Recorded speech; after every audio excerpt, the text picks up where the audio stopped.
Good evening. I'd like to welcome everyone to the January work session meeting and welcome everyone back to school after the holidays. So I want to call the meeting to order at 7:01 p.m. Would you please pause a moment for a moment of silence?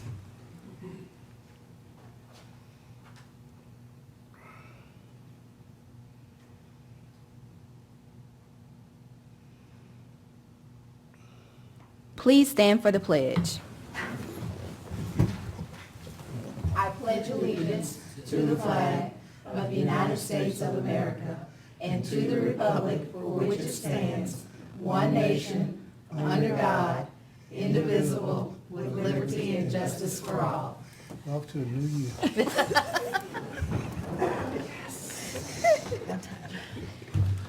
I do not believe we have special recognition, but we do have public participation. Yes, we do. Ms. Coggan will read the rules of public participation. For those that want to participate, you'll come to the mic on the side, please. Public participation is the time that the board has set aside to encourage you as members of the community to voice your opinion on any matter either included on or excluded from the printed agenda. A maximum time of 5 minutes will be allotted to a single individual or a single topic based on the number of requests. Complaints against any employee of the school system will not be heard unless the complaint has been submitted in writing to the superintendent at least 7 days prior to the board meeting. If unresolved, any personal complaints about school personnel must be put in writing for the board to review in executive session. Personal attacks against any member of the board will not be tolerated. Once the time for public participation has passed, discussion of topics will be restricted to the board members only.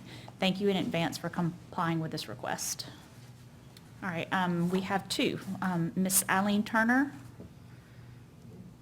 if you want to, board.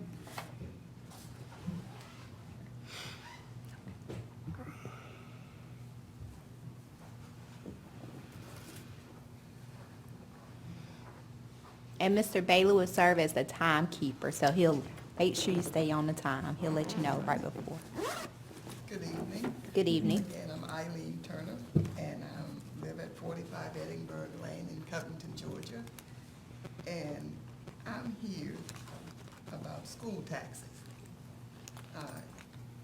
It's the largest item on my taxes, and I'm wondering if it ever goes away. Do I get old enough for it to go away, or what happens? It's just a large amount of money that I have to pay. So who is the answer for that? Okay. We'll go ahead and answer it then about the school Well, taxes. You want me to answer or you want Go to ahead, go ahead. So, school taxes, actually, we recently, did a decrease in the amount. School taxes won't go away. I will say that. So that was one of your questions, will it ever go away? So unfortunately, we're not one of those districts that a long time ago took one of those clauses where they could take school taxes away from seniors. It's not very many districts in the state. It's less than 10. How many districts is it? Very few. So that actually took that option, and we did not. However, our county is not where it needs to be financially. And so even with the school taxes that we take in now, it's still not exactly what it used to be a long time ago. But we are working diligently, like every time it comes across, to try to decrease it, because we do realize that, people get on income levels. They want to use their retirement money for other things than going towards the school system and stuff. So we do work. When we can decrease it, we do. The percentage that we end up decreasing it was, From 20 to 19.78. Can I not age out of that either, no matter how old I get, it's still there? it's still there. There is something you can do over at the tax commissioner's office, though. So I don't know if you've ever have done it yet. And I don't want to call it a home exemption because it may be something else. But I know you can take that option. If you go over there and speak with Mr. Jordan over there, Marcus Jordan, he'll tell you what it is and look at and see if you've already done it. I will say that they've advised people, if they do it, to know that you're going to stay in that home. Because what it does, it decrease the value of your home. And so, which will then decrease the amount of taxes you owe. So if you know you're not moving, that may be an option that you want to take. But as for Mr. Jordan over there, he's really helpful. Good evening, everybody. My name is Willie Benton. I reside at 50 Edinburgh Lane. That's Coldwater Creek subdivision. I hear all what you're saying, but the thing is that in comparison to other counties next to us, people at 65 plus doesn't pay taxes in school, and I don't think that's fair. I'm a Vietnam veteran. I'm a widow. Lost my wife. I'm there by myself in this house, and I get letters like I'm almost $500 short in my escrow account. The past 3 years, my mortgage is going up higher and higher. Actually, the last one, I was actually, my mortgage is $77 a month more than what I was paying, and that's because of tax and insurance. And I'm here trying to find out some kind of way we can resolve this issue, because they say retirement is the golden years. How can we live out our golden years and every time you turn around, everything going up? Thank God we got a raise in Social Security, 1.6. 1.6 in our Social Security. But Medicare went up too. Okay? When it's going to end? You know, at 70 years old, I'm looking for a break. And what you said is true, but I figured there's some kind of way. Newton County is a large county, and I figured there's some kind of way they can reroute this. Now I'm speaking for all the seniors, 65 plus, not just veterans. I'm speaking for all seniors, because thank God, a lot of seniors can't even get out their house at 65. A lot of my comrades are not here, okay? But what I'm saying is, I'm speaking for those who can't come out their house. I appreciate your comments, and thank you for your service as well. When you say you're speaking for all the seniors, my mom falls in that category, and she's a widow too and lives in the county. When you talk about the county, the neighboring county, Rockdale is one of those counties on the less than 10 that took that option that I was talking about. But that was done a long time ago with the legislators, and they no longer allow counties to do it. And when Rockdale took it, they also raised the millage rate for everyone else. So their millage rate is past the max amount that you are allowed to do. I don't want to quote the exact number. I think their millage rate is like 27. It's in the 25. Yeah. What So- is it, Ms. Robinson, do you? Yeah, 25. Yeah, and they no longer allow counties to do that. So what they did is when they took it off the seniors, they put it on everybody else. So we don't have that option to do it. So I just advise you to do the same thing and talk to Mr. Jordan to see. It will, again, take down the appraised value of your home, but if you don't plan on moving, it may be something you want to look into. But meanwhile, every time we get the option to decrease, we will try our best. We're all on board with doing that, with decreasing the tax rate. And just to add to that, we look at it every year to try to see what we can do specifically with our senior citizens. So we'll be working on that in the spring to see if there's another opportunity, because there is a current exemption now, and you're getting the benefit of that exemption. But at the end of the day, we get from the tax digest, it comes to us by age. So we know if you exempt, say 65 and older, that's going to cost the digest a little more than $3 million.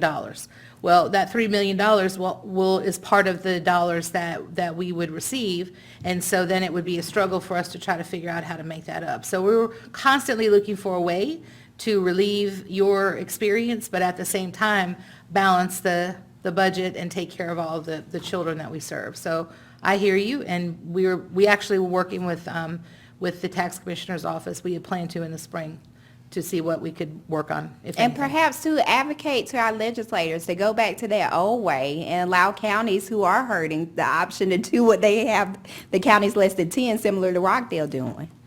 Well, yeah, actually, I'm aware of Mr. Jordan. I've been, the last 3 years, my last one, I did a return. 3 years ago, I appealed. So like I said, the last 3 years, I've been trying to find a way to alleviate my mortgage from going up. And I Right. don't think that's bad at all. I feel like I should be going down, you know what I'm saying? Because I got some years to pay for this house. I'm not planning on going anywhere. I had my house built from the ground, and I'm going out with it. I'm trying to do the best I can. Understood. Thank you both for coming out. you. And when we have those tax meetings about the tax digest, they're always announced in the paper. We put them in the paper, and by law, we have to have 3. So be looking for them. All right, thank you. Thank you. Okay, I think that's all of the public participation.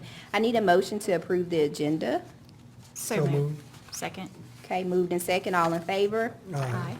Approval of the minutes, please. So moved. Second. Moved and second, all in favor? Aye. Okay, we'll start with the superintendent's reports. Dr. Barr? Madam Chair, Madam Superintendent, members of the board, good evening. Good evening. In the financial report, the special purpose local option for education sales tax distribution for November was $1,150,948, which is a decrease of $40,234 from the previous month. The average for the first 58 months of collections was $1,004,936. The title ad valorem tax collection for November was $381,722, and expenditures are within budget at 47.79% of funds expended, with 50% of the year complete. And that is the financial report, Madam Chair. Okay, thank you. Do we have any questions about the financial report from anybody? Okay, strategic plan report. Good evening. Good evening. On the superintendent's report, under student achievement and success, congratulations to Fairview Elementary School on being recognized as the 2019-2020 Title I Reward School. A Title I Reward School shows significant student achievement improvement and represents 5% of all Title I school-wide schools and 5% of all Title I targeted assistance schools. Additionally, Title I reward schools do not have greater than 50% red achievement flags for various subgroups of students across all grade bands. And typically, I do one from each area, but I think the next one is worth mentioning as well. Rise Academy hosted an awards day ceremony to recognize high-performing students from the first semester of the 2019-2020 school year. Students and families were treated to light refreshments after the ceremony. Awards were given in the areas of attendance, academics, and the highest number of PBIS reward points. Moving on to high-quality workforce, the Student Services team attended the Interchange Conference in Athens on December 4th through 6, 2019. This conference is hosted by Infinite Campus to provide districts with the most current data management tools based on the Georgia Department of Education requirements. Many NCSS school-level registrars were also in attendance. Good data reporting begins with the school registrars, and NCSS is fortunate to have talented and dedicated people who understand the magnitude of the work they do each day. Under Culture, Climate, and Communication, 75 NCSS teachers and administrators attended the Georgia Positive Behavior Support, conference in Atlanta from December 4th through 5th, 2019. The Georgia PBS conference highlights effective programs throughout Georgia. And Newton County was represented in 4 different sessions led by Amy Cumming, Philander Perriman, Jessica Harris, and Chris Williams. And finally, under organizational and operational effectiveness, there were 3,948 work orders completed between July 1st and December 31st, 2019. In-house staff completed 2,142 of these work orders, which is an increase of 789 from the same period over the previous year. That is the superintendent's report. Okay, thank you, Mr. Roundtree. Any questions or comments for Mr. Roundtree? Okay, you can proceed with an enrollment report. The enrollment report, as of January 9th, 2020, there are 19,400 students enrolled in the school district. Enrollment this time last year was 19,776 students, which is a decrease of 375 students. Okay, thank you. Any questions? Thank you. We have no old business. Moving on to new business. We'll start with item A with Dr. Thomas. The only item up under new business that will require our approval tonight is item H. Good evening. Good evening. The superintendent recommends the Chromebook, laptops, and services needed for select schools be purchased from Dell Marketing LP of Round Rock, Texas. The total cost will be $166,030.50. Rationale. Individual schools are allowed the flexibility to use their allotted Title I funds in a way that supports and aligns with strategies identified in their Title I school-wide plan. Accordingly, select schools have chosen to invest in additional technology. The school system will utilize a State of Georgia contract to procure the equipment and services. The schools and their associated costs are presented in the table that you have before you. This purchase aligns to Strategic Goal Area 1, Student Achievement and Success, and Strategic Goal Area 4, Organizational and Operational Effectiveness. The funding source is FY20 Title I Part A School allocation, Function 1000, Object Code 616. That concludes item A. Okay, thank you, Dr. Thomas. Any questions for Dr. Thomas? Okay, item B. B and C is going to be Mr. Garrett.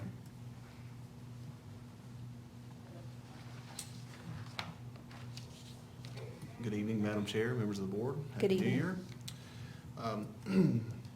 Item 12B, the superintendent recommends the annual renewable contract awarded to Supply Works of Austell, Georgia for a comprehensive custodial program be renewed for an additional term. The effective date will be January 22nd, 2020, and the expiration date will be January 21st, 2021. The estimated contract value is $490,602. The request for proposal CE 45-14 was a solicitation for comprehensive custodial program issued November 6, 2018. The resultant contract was awarded in January of 2019. The comprehensive solution includes the following components: extension of an environmentally friendly cleaning program, including products and processes, a full line of supplies including consumables, chemicals, dispensing stations, janitorial products, and supplies, the delivery of a master plan detailing processes to ensure clean facilities, implementation of a comprehensive training program which teaches the skills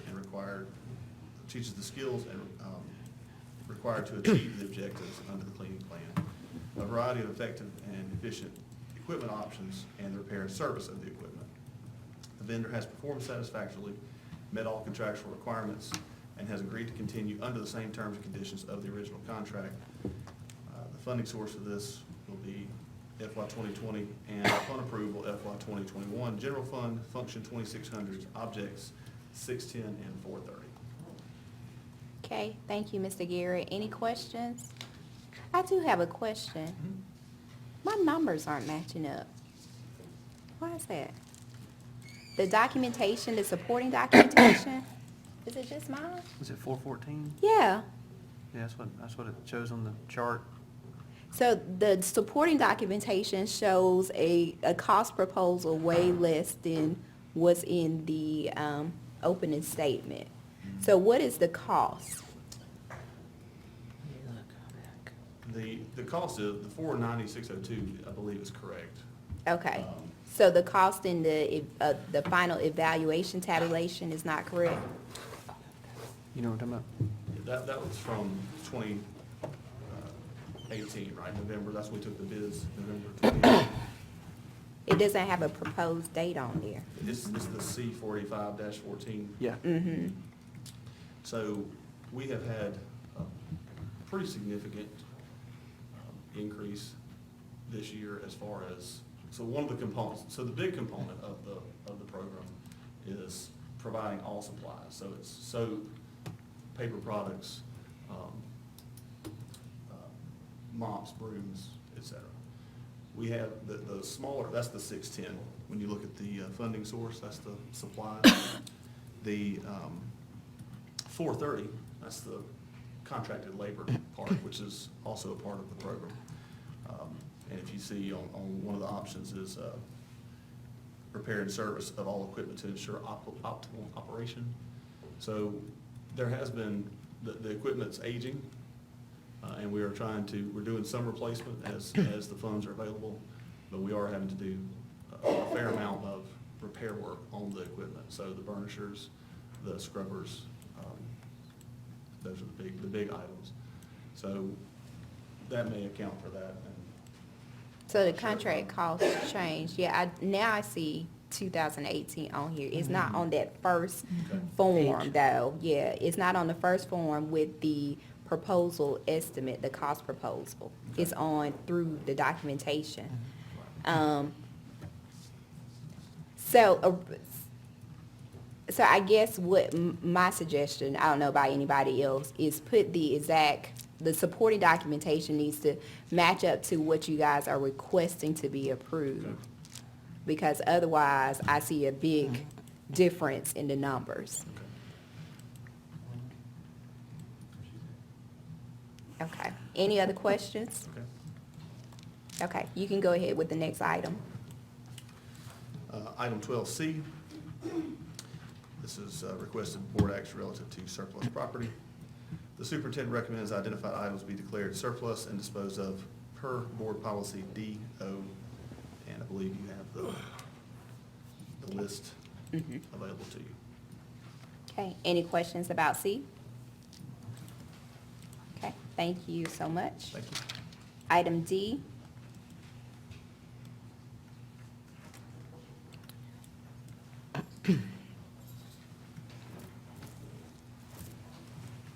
Good evening. Good It evening. is already that time again. The superintendent recommends that the proposed calendar of meeting dates of the Board of Education for January 2020 through 2021 be approved. And you have the dates, suggested dates for review. If there's anything you'd like me to change, I can bring that back at the next meeting. Okay, yeah, we actually didn't have a chance, we had discussed it, but we didn't have a chance tonight to discuss it. So if we have anything we need to change, we'll let you know. Okay? Thank you. Did anything change from just the 18th and 25th of February? Is that one too? That's the ones. That's the only thing Yeah. that Okay, changed. all right. Did you have something else you wanted to? No, that was it. Okay. Thanks. All right. Okay, item E is myself. It is relative to the election of the 2020 board chairperson and vice chairperson. And so we will have those names set forward next week. Item F is myself as well. The delegate an alternate delegate for the 2020 GSBA Summer Conference. We'll bring that forward next week as well. And then item G, I also have the 2020 Legislative Liaison. They began the general session this week, so we will have that name forward next week as well. Okay? Item H.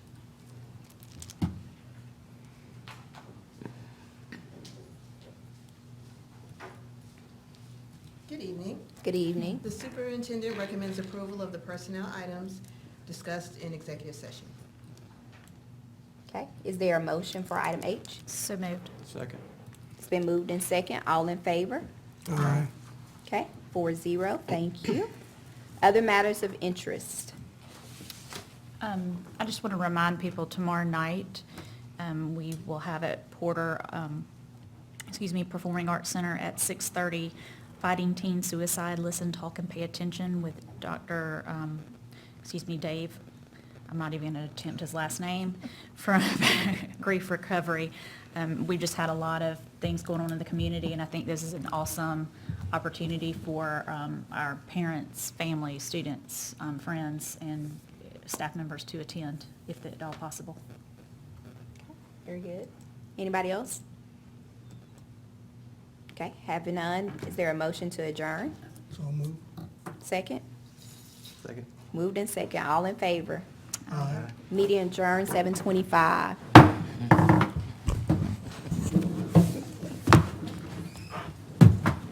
I did all I could not to agree with the gentleman that came up there about the taxes.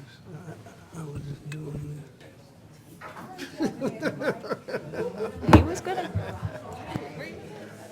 Yes, I do. Mhm.